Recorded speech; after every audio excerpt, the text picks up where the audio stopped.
moment of reckoning looms for Michael Cohen. Michael Cohen, President Donald Trump's former personal lawyer, will be sentenced Wednesday in New York after pleading guilty to tax charges, campaign finance violations and lying to Congress.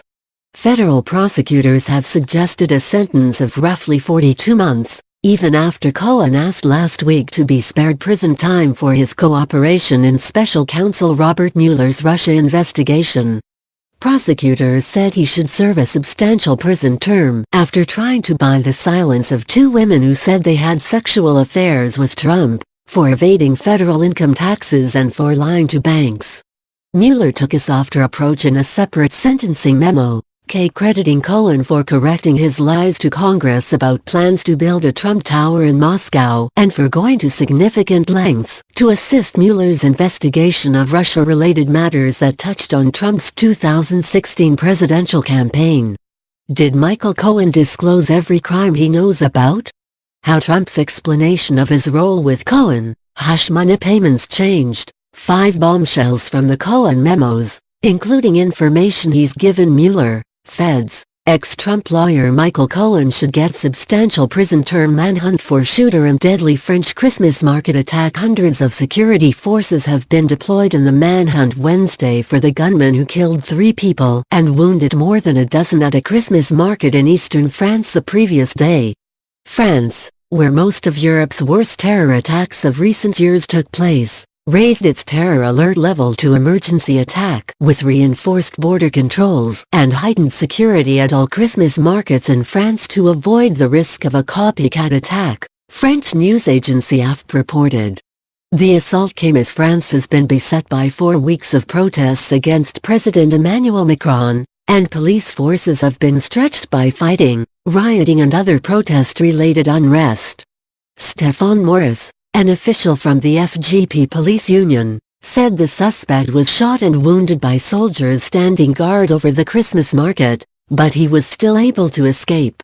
Chicago mayor wants help in addressing the city's pension crisis. Chicago's outgoing mayor wants to legalize recreational marijuana and open a casino to help address a growing pension crisis in the nation's 3rd largest city. Rahm Emanuel, who is set to leave office in May, plans to propose both measures in a major address Wednesday that could go a long way in bolstering the city's finances. Chicago's 4 public worker pension funds have more than $27 billion in unfunded liabilities. These contributions must be made, Emanuel says in excerpts of his speech released by his office, adding, "I believe those steps must be based on progressive principles."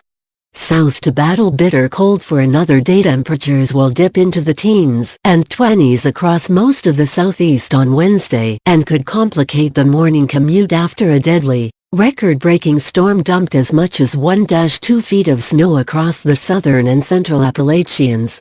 The storm, which killed at least 3 people in hardest-hit North Carolina, also led to widespread power outages, car accidents and travel headaches.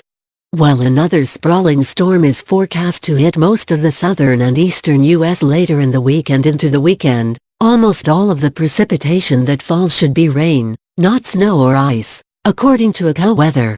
SAG Award nominations recognize the industry's finest. Wednesday's announcement of SAG Award nominations is all about the acting. The Screen Actors Guild Awards is the only televised award ceremony to exclusively honor performers, as the organization says. Awkwafina and Laverne Cox will announce the nominees at 10 a.m. ET from Los Angeles. A live stream starting 10 minutes earlier is available at outlets including SAGAwards.org and TNT and TBS YouTube channels. Those 2 networks will air the January 27th awards ceremony.